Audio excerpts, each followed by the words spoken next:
Picture this. You're standing in front of your mirror getting ready and you look fine. Not bad, not amazing, just fine. You've watched every confidence video on YouTube. You know all the fake it till you make it mantras. You've even tried that whole walk into a room like you own it thing. But here's what nobody talks about. You still feel like you're performing, like you're wearing a costume of confidence that everyone can see right through. I used to think charisma was this mysterious thing that some people were just born with, like they got handed this magic wand at birth that made them the center of attention, while the rest of us got, well, nothing.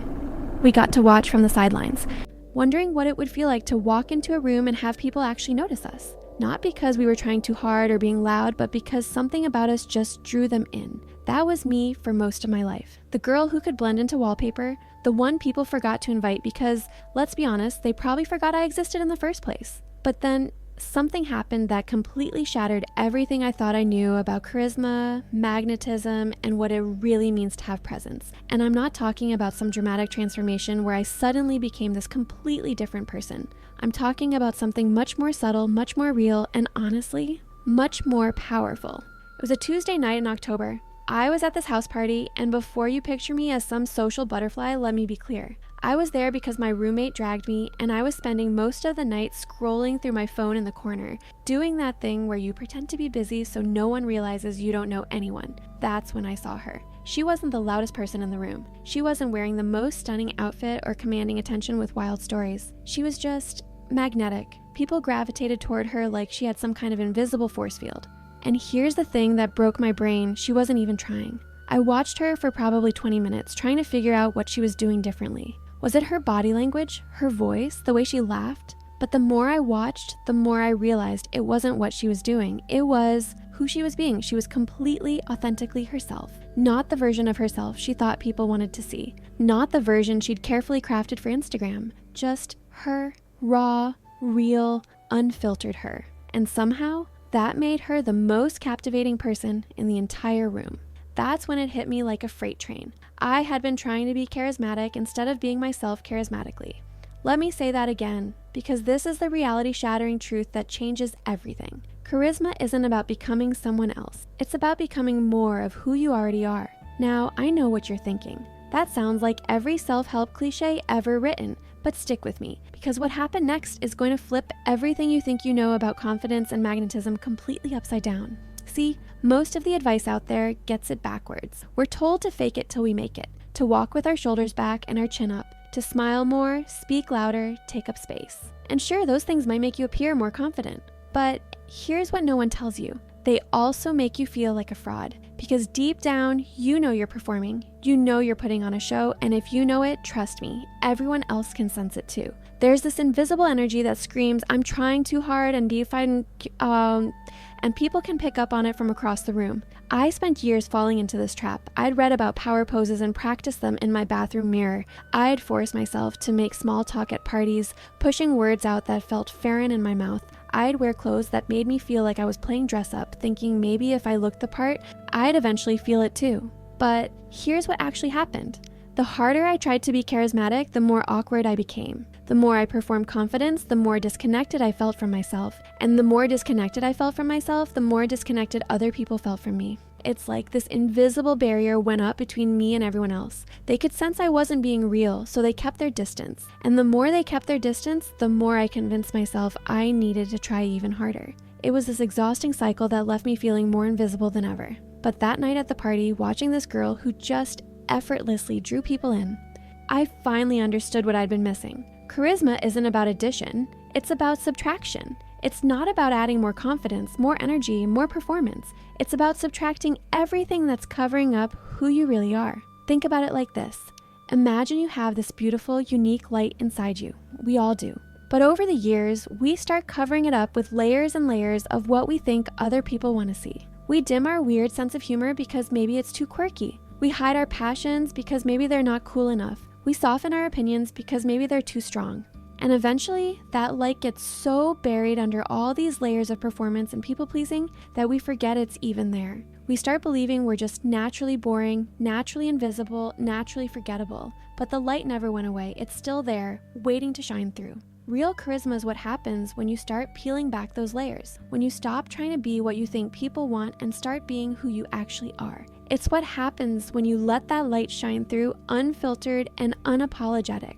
And here's the beautiful, terrifying, absolutely reality-shattering truth. When you do that, when you show up as your authentic self, you don't become more likable to everyone. You become magnetic to the right people. The people who are meant to be in your life start gravitating toward you like they've been waiting for you their whole lives. That's what I saw in that girl at the party. She wasn't trying to appeal to everyone. She was just being herself so fully, so authentically that the people who resonated with her energy couldn't help but be drawn in. And the people who didn't, they weren't her people anyway. This realization completely changed how I understood charisma and magnetism. It's not about becoming this perfect, polished version of yourself that everyone will love. It's about becoming so comfortable in your own skin, so aligned with your own energy, that you naturally attract the people and opportunities that are meant for you. Over the next hour, I'm going to walk you through exactly how this works. Not the surface level stuff you've heard before, but the deep, foundational shifts that create real, lasting magnetism. We're going to talk about why you might have been invisible up until now, and it's probably not what you think. We're going to dive into the psychology behind authentic presence and why it's so much more powerful than performed confidence. I'm going to share the exact moment I realized I'd been approaching this all wrong and how that realization led to a complete transformation in how people responded to me. We'll explore the 3-layer system that changed everything for me, a framework that's not about becoming someone else, but about becoming more yourself than you've ever been before. And by the end, you're going to have a clear, practical blueprint for stepping into your own magnetic energy. Not tomorrow, not next week, but starting right now. Because here's what I've learned. Charisma isn't something you develop over years of practice. It's something you uncover. It was always there, waiting for you to remember who you really are underneath all the layers you've been carrying around. But first, we need to talk about why you might have become invisible in the first place, because understanding how you got here is the key to understanding how to step into your power. And that story, it starts way earlier than you might think. See, for most of us, the invisibility didn't happen overnight. It was this slow, gradual process of learning to shrink ourselves, of getting messages from family, from school, from society, about who we should be and how we should act. And somewhere along the way, we started believing that our authentic self wasn't good enough, that we needed to be different, better, more polished to be worthy of attention and love. The girl I was watching that night, she had somehow bypassed all of that conditioning, or maybe she'd worked through it. Either way, she was operating from a place of complete self-acceptance that was absolutely magnetic. She laughed when something was funny to her, not when she thought she should laugh. She spoke up when she had something to say, not because she was trying to fill silence. She moved through the world like someone who belonged there, not because she was arrogant, but because she knew on a deep level that she had just as much right to take up space as anyone else. And that's when I realized something that would change everything. Confidence isn't about believing you're better than everyone else. It's about believing you're enough exactly as you are. It's about trusting that your thoughts, your feelings, your perspectives have value. Not because they're perfect or polished, but because they're uniquely yours. This is where most confidence advice gets it wrong. It tries to convince you that you need to become more of something, more outgoing, more funny, more interesting. But real magnetism comes from accepting yourself so completely that other people have no choice but to accept you too. I know this might sound simple, maybe even obvious, but here's why it's actually revolutionary. Most of us have never experienced true self-acceptance. We've spent so long trying to be what we think other people want that we've forgotten who we actually are underneath all that performance. The next part of our journey is going to take you back to where it all started. Back to those early moments when you first learned to hide parts of yourself, because understanding your invisibility story is the first step to rewriting it. And trust me, once you see how you became invisible, you'll finally understand how to become magnetic. The girl who could disappear in plain sight, she's still part of me. But now she's just one chapter in a much bigger story. A story about remembering who you really are when no one's watching, about learning to trust your own energy, about discovering that the thing you've been searching for outside yourself has been inside you all along. Are you ready to find out how you became invisible? Because that's where we're going next, and it's not where you'd expect. Let me take you back to 7th grade because that's where this whole invisibility thing really started for me. Picture this awkward kid with frizzy hair and hand-me-down clothes, sitting in the back corner of Mrs. Peterson's English class, desperately hoping she wouldn't get called on. Not because I didn't know the answers, I usually did, but because something about having all those eyes on me made my chest tight and my voice shake. That was my first real taste of what it felt like to want to disappear. And here's the thing that's gonna blow your mind. It wasn't actually about being shy. It was about this deep, bone-level belief that I didn't have anything worth saying, that my thoughts, my opinions, my very existence was somehow less important than everyone else's. I remember this one moment so clearly. We were discussing a book, I think it was The Outsiders, and I had this incredible insight about why Ponyboy felt so disconnected from his family. My hand actually started to rise, my mouth opened to speak, and then I caught sight of Madison Clark in the front row, perfect Madison with her shiny hair and confident smile, already halfway through raising her hand. So I put mine down, I swallowed my words, I convinced myself that whatever I had to say probably wasn't as good as what she would say anyway. And in that moment, I made a choice that would shape the next decade of my life. I chose to stay invisible. But here's what I didn't understand then, and what most of us never realize. That choice wasn't really about being shy or lacking confidence. It was about something much deeper, something that goes to the core of how we see ourselves and our place in the world. See, somewhere along the way, I had absorbed this message that there was a hierarchy of worthiness, that some people were naturally more interesting, more valuable, more deserving of attention than others. And I had placed myself firmly at the bottom of that hierarchy. This is where the psychology gets really interesting because what I experienced isn't unique. Most of us, especially as young women, learn early that we need to earn our right to take up space. We need to be pretty enough, smart enough, funny enough, successful enough to deserve attention. And if we're not sure we measure up, well, it feels safer to just disappear. Think about your own childhood for a second. Can you remember the first time you felt like you weren't enough? Maybe it was getting picked last for teams in gym class. Maybe it was watching your parents light up when your sibling walked into the room in a way they never did for you.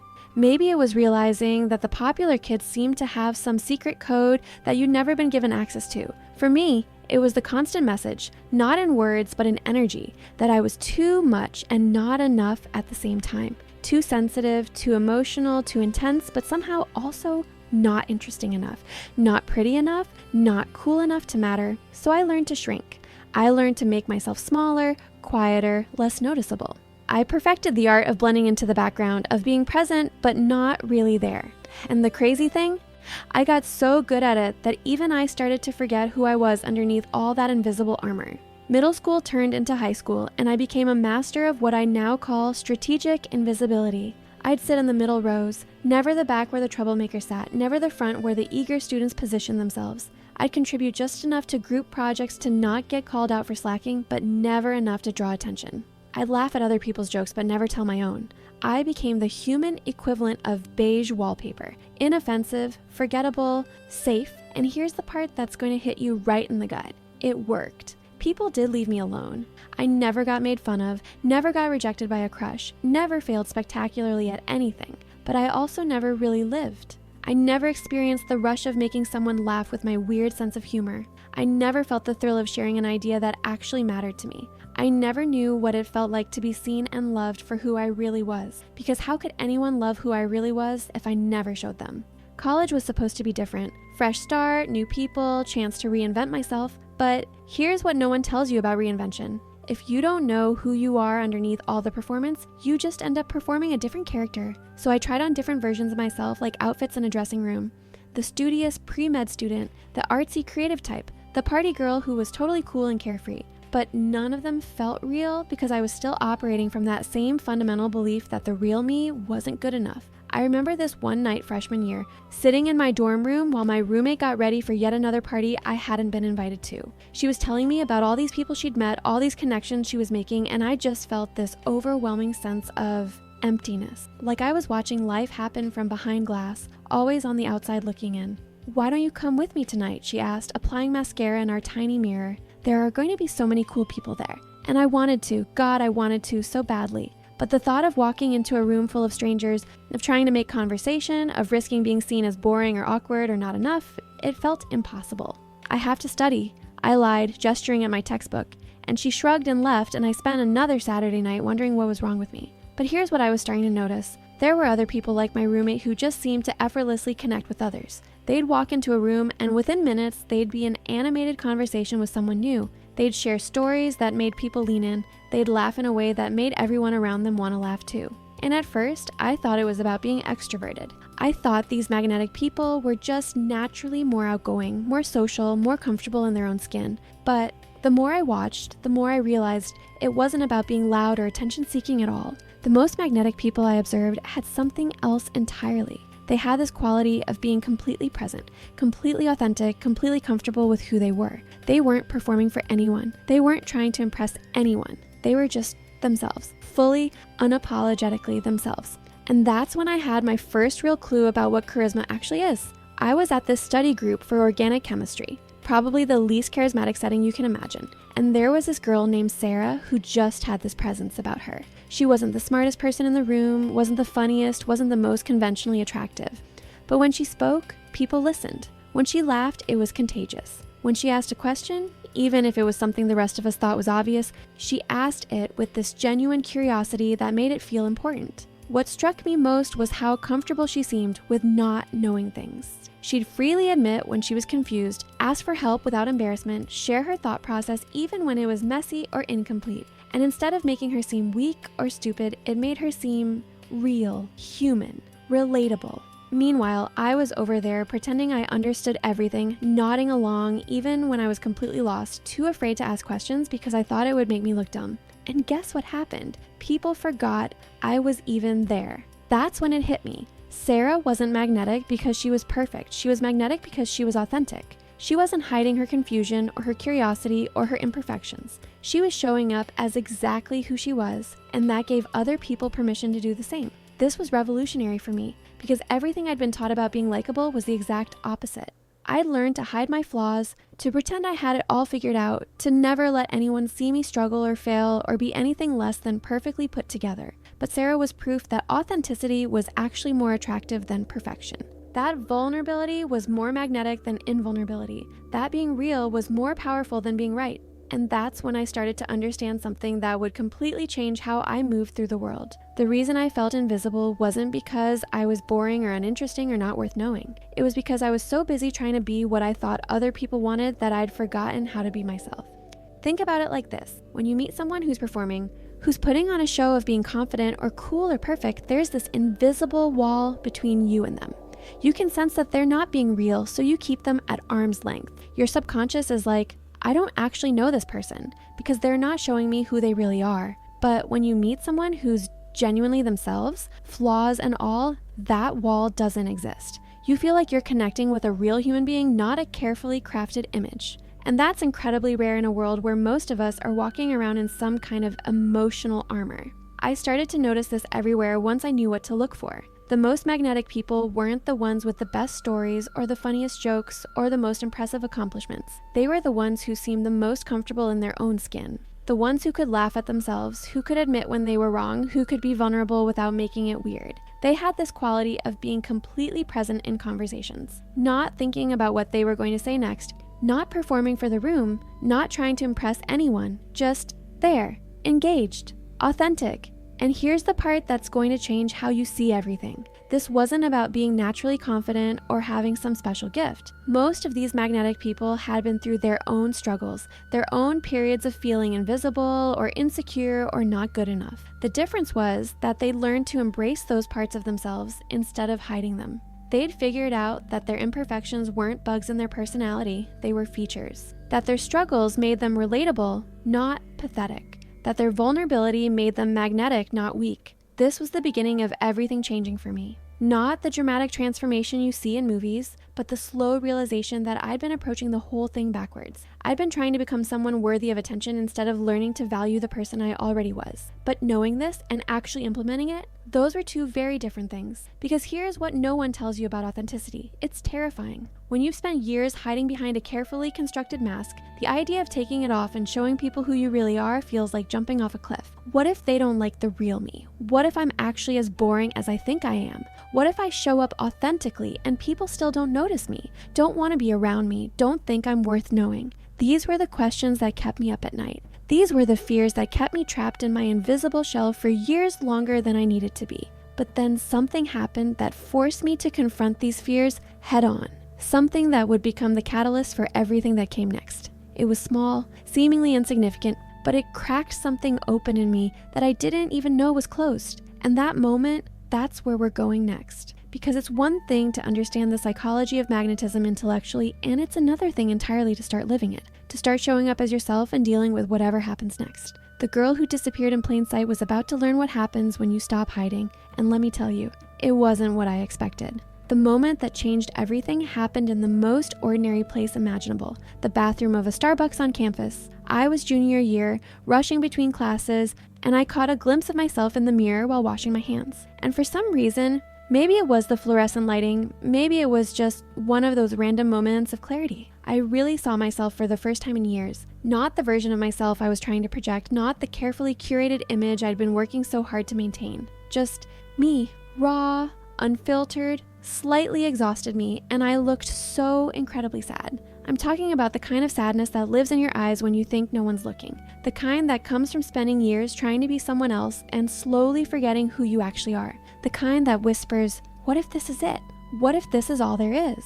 I stood there for probably 3 full minutes, just staring at this girl in the mirror who looked like she was sleepwalking through her own life. And that's when I made a decision that would either completely transform me or completely destroy me. I was going to figure out what the hell was wrong with me. But not in the fix yourself way I'd tried before. Not in the read more self-help books and practice power poses way. I was going to approach this like the science major I was. I was going to treat it like an experiment. See, I'd been watching people like Sarah from my study group for months now, trying to reverse engineer their magnetism. And I'd noticed something interesting. It wasn't about what they were doing with their bodies or their voices or their words. It was about the energy they brought into a room, this invisible something that you could feel before they even started talking. Some people walked into a space and the energy shifted. Conversations got more animated. People seemed more alive, more engaged, more like themselves. And other people like me, walked into that same space and nothing. The energy stayed exactly the same, like we weren't even there. So I decided to test a theory. What if charisma really was about energy? What if it was something you could actually measure and experiment with? I know this sounds completely ridiculous, but I literally started keeping notes, like a lab journal for my own social interactions. I'd write down what happened when I tried to fake confidence versus when I was just being myself, when I was trying to impress people versus when I forgot to try at all. The results were fascinating and completely unexpected. When I tried to fake confidence, walking taller, speaking louder, forcing eye contact, people responded, but not in the way I wanted them to. They'd engage with me, but it felt surface level, like they were talking to the performance, not to me. And I could tell they sensed something was off, even if they couldn't put their finger on what it was. But the few times when I accidentally forgot to perform, when I was genuinely excited about something, or when I was so focused on the conversation that I stopped monitoring myself, something completely different happened. People leaned in. They seemed more relaxed, more open. The conversations felt effortless instead of exhausting. This led me to my first major breakthrough. There's a massive difference between confidence and presence. Confidence, at least the way most people teach it, is about convincing others and yourself that you're capable, successful, put together. It's about projecting strength and certainty, even when you don't feel it, and sure, that can work in certain situations. Job interviews, presentations, first dates where you're trying to make a good impression. But presence is something entirely different. Presence is about being so completely yourself, so fully engaged with the moment, that other people have no choice but to be present with you too. It's magnetic in a way that performed confidence never can be. Here's where the experiment took a turn that absolutely broke my brain. I'd been reading about this concept called authentic presence in one of my psychology electives, and the professor mentioned this exercise where you spend time looking at yourself in the mirror, not to judge or fix anything, but just to really see yourself, to get comfortable with your own energy, your own face, your own existence. At first, this sounded like the most narcissistic thing ever, but I was desperate enough to try anything, so one night when my roommate was out, I sat in front of our full-length mirror for what I thought would be maybe 5 minutes. I lasted about 30 seconds before I wanted to crawl under my bed and hide forever. Have you ever really, truly looked at yourself? Not the quick glance when you're brushing your teeth or checking your outfit. I mean, really looking. Making eye contact with yourself like you would with another person. Seeing yourself the way others see you. It's terrifying. The first thing I noticed was how much I avoided my own gaze. My eyes would dart around, looking at my hair, my skin, my clothes, anything but actually looking into my own eyes. And when I forced myself to maintain eye contact with my reflection, this wave of emotion hit me that I wasn't prepared for. I started crying. Not pretty, delicate tears, full-on, ugly sobbing. because in that moment, I saw how much pain I'd been carrying around, how much self-rejection, how much loneliness. But here's the thing that changed everything. I also saw something else. Underneath all that pain and insecurity, there was this spark, this aliveness, this person who had opinions and dreams and a weird sense of humor and so much love to give. She was still there, buried under years of trying to be acceptable, but she was there. And for the first time in my life, I felt genuine compassion for myself. Not the self-pity I'd been wallowing in, but actual love for this girl who had been trying so hard to be good enough that she'd forgotten she already was. I kept doing this mirror exercise every night for a week, and each time was different. Sometimes I cried. Sometimes I laughed at my own expressions. Sometimes I just sat there, getting comfortable with the reality of my own existence. But the most incredible things started happening during the day. People began responding to me differently. Not because I was acting differently, at least not consciously, but because something fundamental had shifted in how I related to myself. The coffee shop barista started actually seeing me when I ordered, making genuine small talk instead of the robotic transaction we'd had before. My lab partner began asking for my input on projects instead of just assuming I'd go along with whatever she suggested. Even my professor seemed more engaged when I participated in class discussions. It was like I'd been broadcasting on this frequency of please don't really see me my whole life, and suddenly I'd switch channels to I'm here, and that's okay. This led to my second major breakthrough. Other people can only see you as clearly as you see yourself. Think about it. If you're constantly sending out energy that says, I'm not that important, or don't pay attention to me, or I'm not worthy of your time, people are going to pick up on that. Not consciously, but on this subconscious level that governs how we relate to each other. But when you start accepting yourself, not in a fake affirmation-y way, but in this deep, genuine way, something shifts in your energy field. You start broadcasting, I have a right to be here, instead of, I'm sorry for existing. And people respond to that energy before they even process what you're saying or doing. This was mind-blowing to me, because it meant that charisma wasn't about learning some set of social skills or confidence tricks. It was about changing your relationship with yourself at such a fundamental level that it changed how you showed up in the world. But I wanted to test this theory more rigorously, so I designed what I called the presence experiment. For 2 weeks, I committed to showing up completely authentically in every social interaction, not trying to be funnier or smarter or more interesting than I was. Not hiding my quirks or my awkwardness or my genuine reactions to things, just being exactly who I was in that moment, whatever that looked like. The first few days were absolutely terrifying. I'd catch myself about to make a sarcastic comment and think, wait, is this really what I want to say, or am I just trying to seem witty? I'd notice myself nodding along with opinions I didn't actually agree with and force myself to either speak up or stay quiet instead of fake agreeing.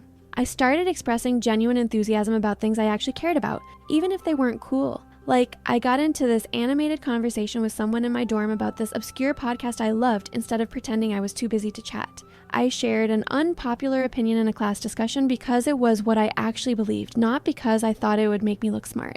And the weirdest things started happening. People seemed more drawn to me when I was being authentically myself, even when that self was awkward or geeky or imperfect, than they ever had when I was trying to be the perfect, polished version. The breakthrough moment came during a party at my friend's apartment. Normally, I would have spent the entire night in performance mode, monitoring my facial expressions, trying to think of clever things to say, positioning myself near people who seemed important or interesting. But this time, I just existed. I had conversations about things I actually cared about. I laughed when something was genuinely funny to me, not when I thought I should laugh. I shared a story that was embarrassing but real instead of trying to impress anyone with fictional adventures. And something magical happened. People started gravitating toward me, not because I was being charming or witty or fascinating, but because I was being real. And in a world where most people are performing some version of themselves, authenticity is incredibly rare and incredibly magnetic. This girl I barely knew came up to me later in the night and said, I don't know what it is about you, but you just seem so comfortable, like comfortable with yourself. It makes me feel more comfortable too.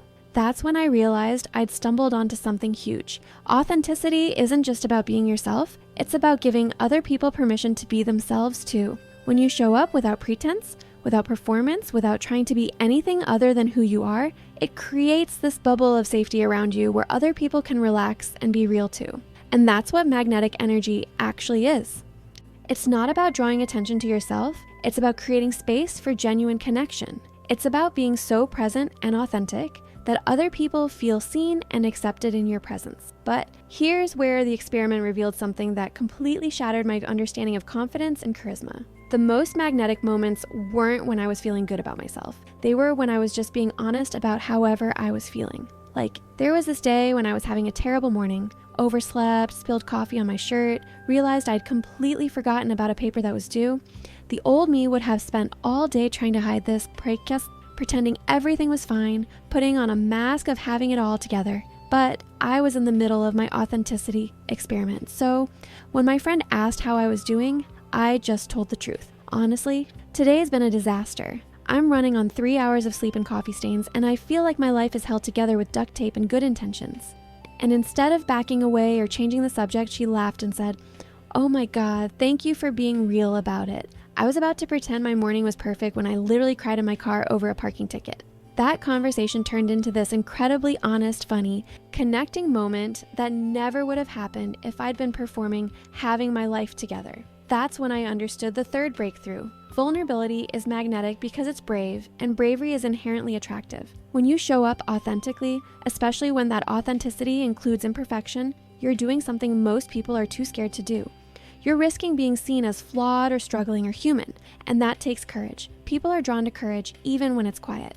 Even when it's just the courage to be honest about having a bad day or not knowing something or feeling awkward. Because in a world where everyone's pretending to have it all figured out, genuine humanness is revolutionary. But here's what I discovered next that absolutely blew my mind. This wasn't just changing how other people saw me, it was changing how I saw myself. The more I practiced showing up authentically, the more I started to actually like who I was. Not because I was becoming this perfect, polished version of myself, but because I was finally getting to know the real me. And it turned out she was actually pretty interesting. She had thoughts worth sharing. She had a sense of humor that made people laugh. She had perspectives that added value to conversations. She had this capacity for genuine connection that had been buried under years of performance and people-pleasing. This was the revelation that broke my brain completely. I hadn't been invisible because I was boring or unworthy or not enough. I'd been invisible because I was hiding. I was so afraid of being rejected for who I really was that I never gave anyone the chance to accept me. But the experiment revealed something else that would change everything I thought I knew about confidence and magnetism. Something that explained why some people seem to effortlessly draw others in, while others, no matter how hard they try, always feel like they're performing. The secret wasn't about becoming more confident. It was about becoming more comfortable with uncertainty, more comfortable with not knowing how people would react, more comfortable with the risk that comes with being real. And that comfort, that willingness to be vulnerable, to be imperfect, to be genuinely human, that's what creates the energy field that people find absolutely irresistible. But putting this into practice in the real world, especially when the stakes felt high, that was a whole different challenge. Because knowing something intellectually and actually living it when you're scared or insecure or desperate to be liked are two completely different things. And that's exactly what I was about to find out the hard way. So there I was, riding high on my authenticity breakthrough, feeling like I'd cracked the code of human magnetism. The mirror exercises were working. People were responding to me differently. I was finally starting to feel like I existed in my own life instead of just watching it happen to me. And then I met Chloe. Chloe was everything I thought I wanted to be. She was the girl who walked into every room like she owned it, who always had the perfect comeback, who seemed to effortlessly command attention wherever she went. She was popular in that way that seemed almost mythical to me. Everyone wanted to be her friend. Professors remembered her name. Guys literally turned their heads when she passed by. And when she moved into our dorm building senior year, I was fascinated. Here was my chance to study magnetism in action, to learn from someone who had clearly mastered the art of being irresistible. At first, everything seemed to confirm what I thought I knew about charisma. Chloe was confident. She spoke with authority. She told entertaining stories. She had opinions about everything and wasn't afraid to share them. She dressed impeccably, always looked put together, never seemed to have an awkward moment or say the wrong thing. She was performing confidence flawlessly, and people were eating it up. But here's where things got interesting. About 3 weeks after she moved in, I was studying late in the common room when I heard crying coming from the bathroom. Soft, but muffled sobbing that someone was clearly trying to hide. I probably should have minded my own business, but something about the sound was so heartbroken that I couldn't ignore it. I knocked gently on the door. "Hey, are you okay? Do you need anything?" The crying stopped immediately, then after a long pause, "I'm fine, just allergies." But I recognized the voice. It was Chloe. Chloe, who never seemed to have a bad day. Chloe, who always had everything under control. Chloe, who was crying alone in a bathroom at midnight trying to convince a stranger that her tears were from allergies. "Chloe, it's me, from down the hall. I'm not going anywhere until I know you're okay." Another long pause. Then the door cracked open, and I saw a version of Chloe I'd never seen before. Mascara streaked down her face, eyes red and swollen, looking smaller and more fragile than I thought was possible. "Please don't tell anyone," she whispered. I can't let anyone see me like this." We ended up talking until 3 a.m., and what she told me completely shattered everything I thought I understood about confidence and magnetism. Chloe wasn't naturally charismatic. She was terrified. Terrified that if people saw who she really was, anxious, insecure, struggling with depression and an eating disorder, they would abandon her. So she'd created this perfect persona, this flawlessly confident character, and she performed her every single day like her life depended on it. And in a way it did, because the performance had become her identity. She'd been playing confident, successful, put together Chloe for so long that she'd forgotten who she was underneath the act. "I watch you," she said, which shocked me because I still thought of myself as invisible. "You seem so real, like you're actually comfortable with yourself." I don't remember the last time I felt comfortable with anything. This conversation rewrote everything I thought I knew about charisma and magnetism. See, I'd assumed that people like Chloe had something I lacked, some natural confidence, some innate understanding of how to be magnetic, but it turned out that the most confident person I knew was actually performing confidence because she was desperate to hide how insecure she felt. And here's the part that blew my mind.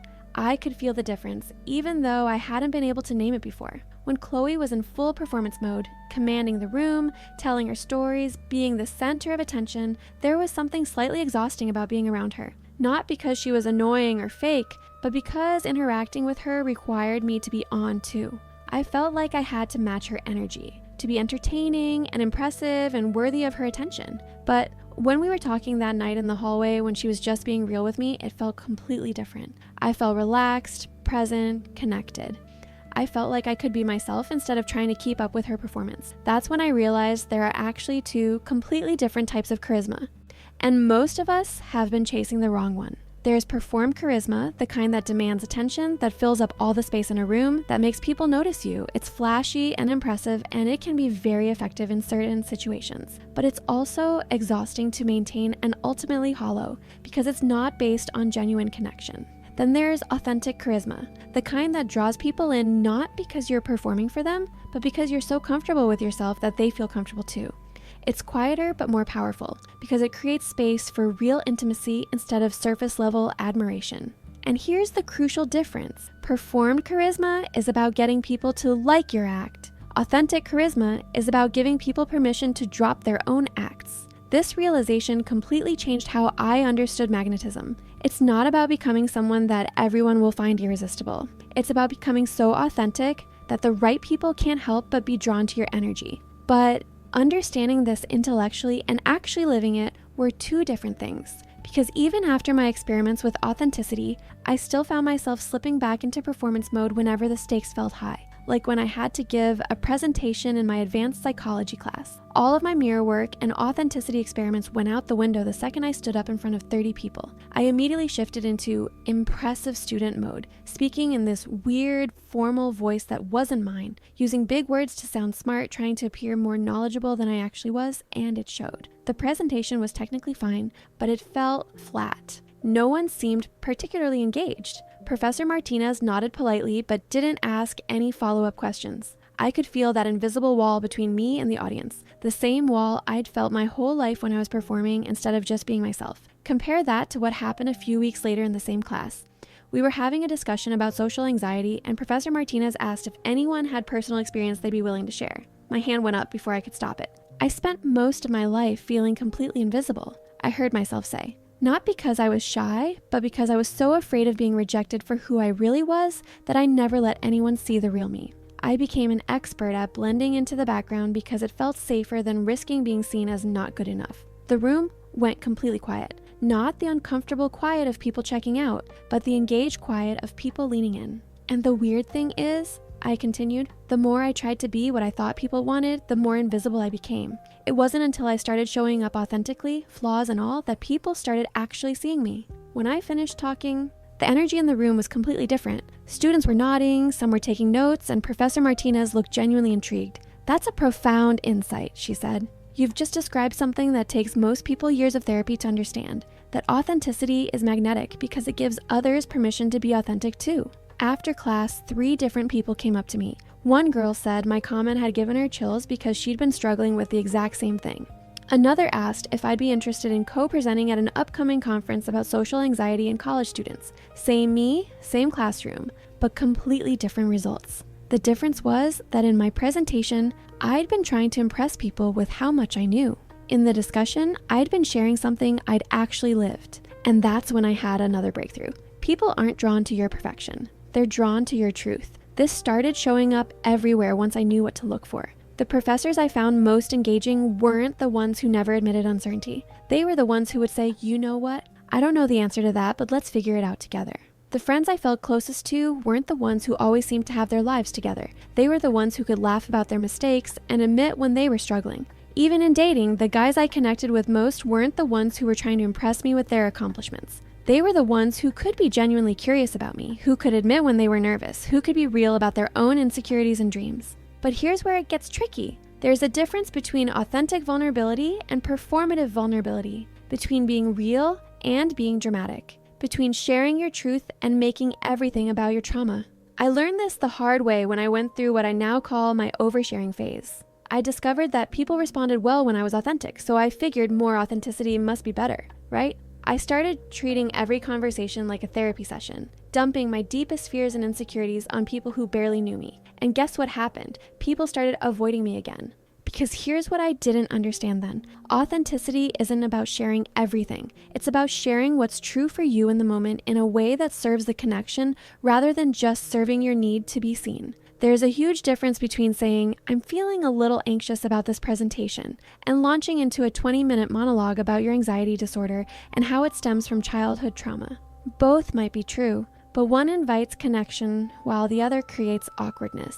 Real authenticity is about being present and responsive to what the moment calls for. Sometimes it's about sharing something vulnerable. Sometimes it's about asking questions and genuinely listening. Sometimes it's about making a joke or changing the subject because that's what would serve the connection best. This was another layer of understanding that completely changed how I approached relationships. Authentic charisma isn't self-centered, it's other-centered. It's about creating an experience where everyone feels more themselves, not just about expressing yourself. Think about the most magnetic people you know. I bet they're not the ones who make every conversation about them. They're the ones who make you feel interesting when you're talking to them, who ask questions that make you think, who laugh at your jokes in a way that makes you feel genuinely funny, who seem curious about your thoughts and experiences. That's what authentic charisma actually looks like. It's not about being the star of the show. It's about creating a show where everyone gets to be a star. But implementing this in real-world situations, especially when you're feeling insecure or want to make a good impression,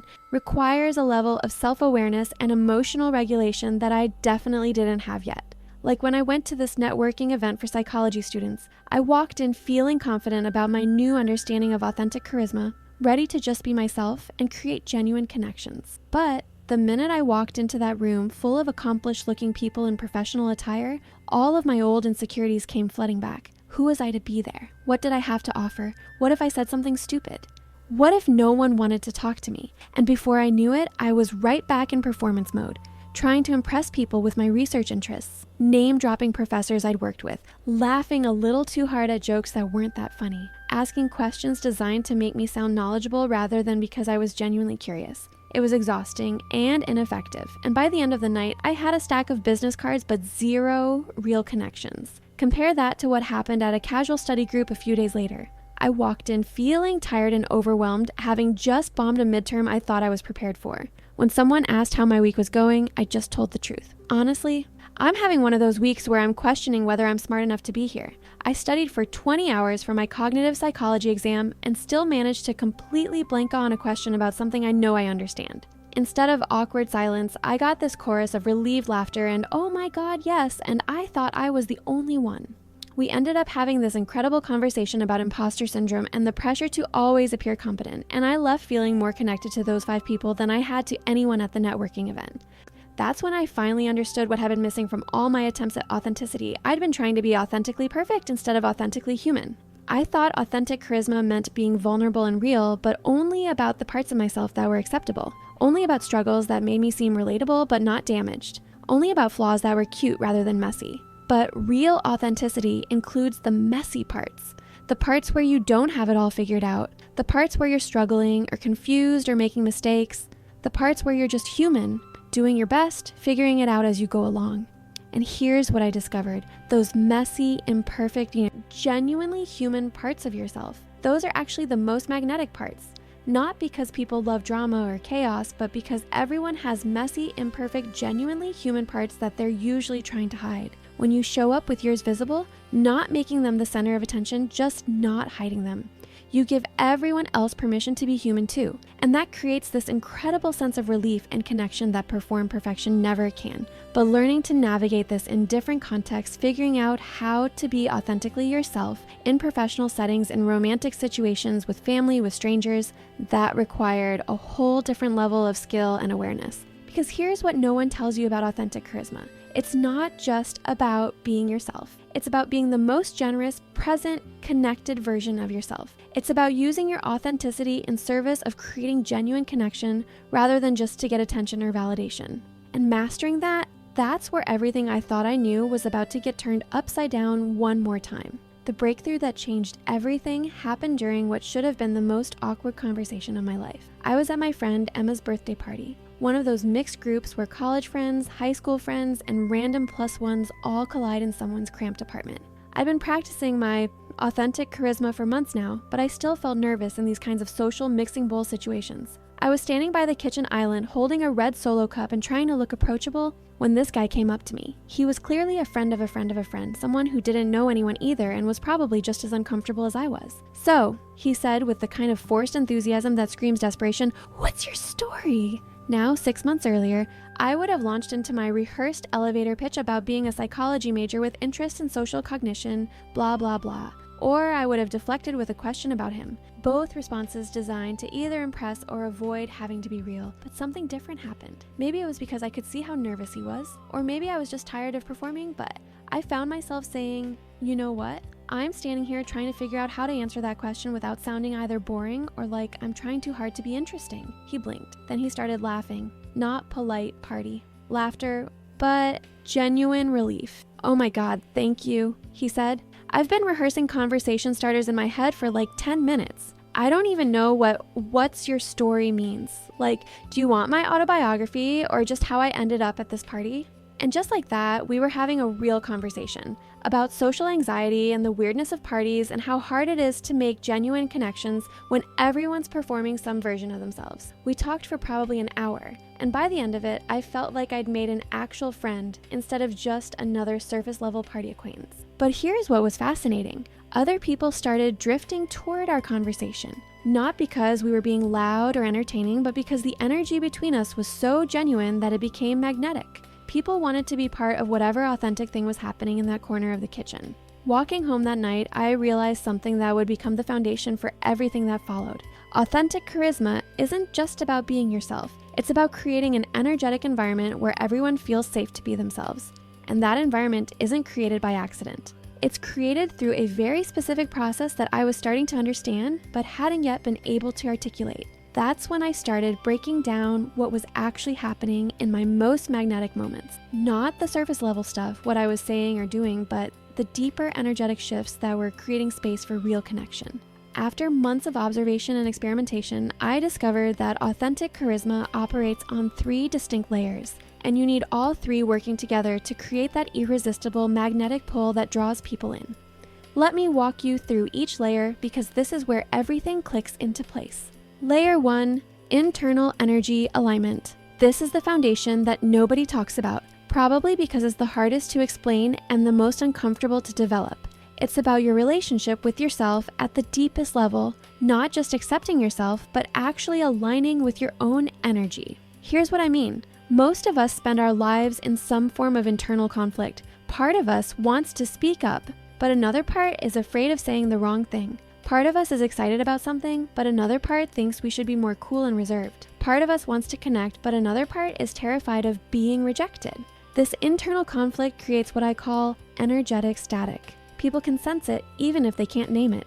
It's that feeling you get when someone says they're fine, but you can tell they're not. Or when someone's trying to appear confident, but something feels off. The first layer of authentic charisma is resolving this internal static. It's about getting all parts of yourself aligned and moving in the same direction. I discovered this by accident during one of my mirror sessions. I was having a particularly tough day, stressed about graduation, worried about finding a job, generally feeling like I had no idea what I was doing with my life. And instead of trying to fix my mood or think positive thoughts, I just sat with all of it. I looked at myself in the mirror and said, okay, you're scared, you're overwhelmed, you're not sure what comes next. And that's completely okay. You don't have to have it all figured out right now. Something shifted in that moment. I could literally feel my nervous system relax. It was like I'd been holding my breath for months and finally allowed myself to exhale. And when I went out later that day, people responded to me completely differently. Not because I was happier or more confident, but because I was integrated. All parts of me were in agreement about how I was feeling, and that created this incredible sense of presence and authenticity. Here's the key insight. You don't have to feel good to be magnetic. You just have to be honest about how you feel and accepting of that reality. I started practicing this internal alignment deliberately. When I noticed internal conflict, part of me wanting to say something and part of me holding back, I'd pause and ask myself, what do I actually want to do here? What feels most true? Sometimes the answer was to speak up. Sometimes it was to stay quiet. Sometimes it was to admit that I didn't know what I wanted. But whatever it was, I committed to it fully instead of hedging my bets. The results were immediate and dramatic. Conversations became easier because I wasn't fighting myself while trying to connect with others. Decision-making became simpler because I wasn't torn between what I wanted and what I thought I should want. And most importantly, people started responding to me with a level of trust and openness I'd never experienced before. Layer 2, authentic expression. Once you've got internal alignment, the second layer is about expressing that authentic self in a way that invites connection, rather than just demanding attention. This is where most people go wrong with authenticity. They think being authentic means sharing every thought and feeling without filter. But that's not authentic expression, that's just emotional vomiting. Real authentic expression is about sharing what's true for you in a way that serves the moment and the connection. It's about being responsive to what the situation calls for while still honoring your authentic experience. I learned this through a series of social disasters where I overshared in the name of being authentic. Like the time I told my study group about my anxiety disorder during our first meeting, or when I launched into my childhood trauma during a casual coffee date. Both of those things were true for me, but sharing them in those contexts didn't serve the connection. It made people uncomfortable because it was too much, too fast, too intense for where we were in our relationship. Authentic expression isn't about sharing everything. It's about sharing what's alive for you in the moment in a way that invites others to share what's alive for them. Here's how I learned to navigate this. Instead of asking, what can I share about myself? I started asking, what wants to be expressed through me right now that would serve this connection? Sometimes that meant sharing something vulnerable, like the time I admitted to my professor that I was struggling with imposter syndrome, which led to an incredible mentoring conversation that changed my entire academic trajectory. Sometimes it meant asking questions that I was genuinely curious about, even if they revealed my ignorance. Like when I asked a classmate to explain a concept I should have understood, which led to a study partnership that helped both of us succeed in a difficult class. And sometimes it meant just being present and responsive to what was happening in the moment. Like the time I noticed someone seemed upset and simply asked, "Are you okay?" which led to a conversation that deepened our friendship significantly. The key is that authentic expression always serves connection. It's never just about getting something off your chest or proving a point or getting attention. It's about creating space for genuine human interaction. I started practicing this by paying attention to my motivation before I spoke. Was I about to say something because it would serve the conversation, or because I wanted to be seen as smart, funny, interesting, deep? Was I sharing from a place of generosity or from a place of need? This completely changed the quality of my interactions.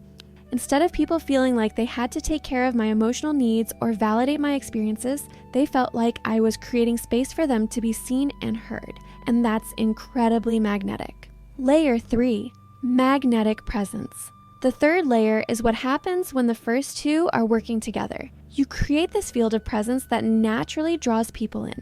Magnetic presence isn't something you do, it's something you become when you're internally aligned and authentically expressed. It's like when you're totally absorbed in something you love, and people want to be around that energy, even if they're not particularly interested in the thing itself. I first noticed this during a conversation about a research project I was genuinely excited about. I wasn't trying to be charismatic or impressive, I was just sharing something I found fascinating from a place of genuine enthusiasm and curiosity. The person I was talking to became completely engaged, asking questions, offering ideas, wanting to know more. And then other people started drifting into our conversation, drawn by the energy of genuine excitement and discovery. That's when I realized that magnetic presence is created by being fully present to what's happening right now. Not thinking about what you're going to say next, not monitoring how you're coming across, not trying to impress anyone. Just being completely here, completely engaged, completely yourself. This is the hardest layer to manufacture because it can't be faked. You can't perform presence. You either are present or you're not,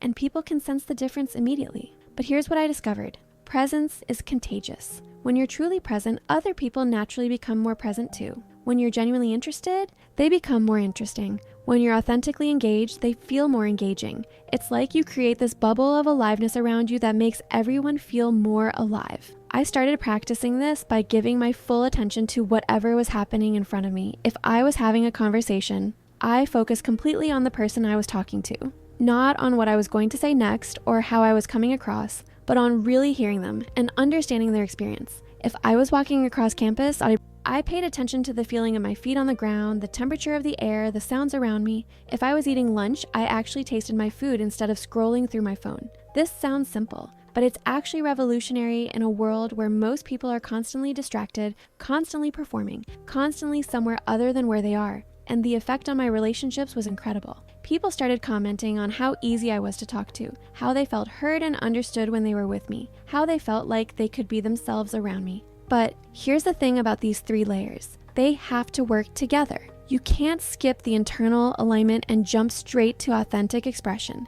It will feel forced and performative. You can't have authentic expression without magnetic presence. It will feel self-indulgent and draining. And you can't create magnetic presence without the foundation of internal alignment. It will feel shallow and unsustainable. It's like building a house. You need the foundation, internal alignment, before you can build the walls, authentic expression, and you need both before you can create the living space, magnetic presence, where real connection happens. When I finally got all 3 layers working together, the change was dramatic. I stopped feeling like I was performing in my relationships and started feeling like I was actually connecting. People began seeking me out, not because I was the loudest or most entertaining person in the room, but because they felt more themselves when they were around me. I remember this moment at a party where I realized I was surrounded by people who were all engaged in this flowing, authentic conversation, not because I was dominating the discussion, but because I was creating space for everyone to contribute their real thoughts and experiences. It was like I'd become a conductor of genuine human connection.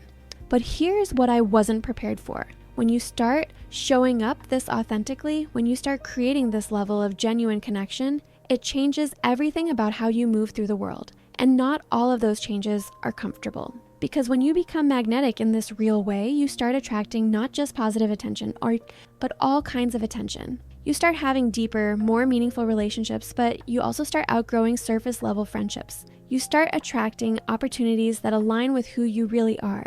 But you also have to let go of opportunities that require you to be someone you're not. In other words, authentic magnetism doesn't just change how others see you, it changes how you see yourself and what you're willing to accept in your life. And that transformation? That was about to teach me lessons I never saw coming. The 3-layer system was working beautifully in controlled environments, friendly conversations, supportive study groups, casual social situations, but I was about to discover what happens when you take this level of authenticity into the real world, where the stakes are higher and not everyone is interested in genuine connection.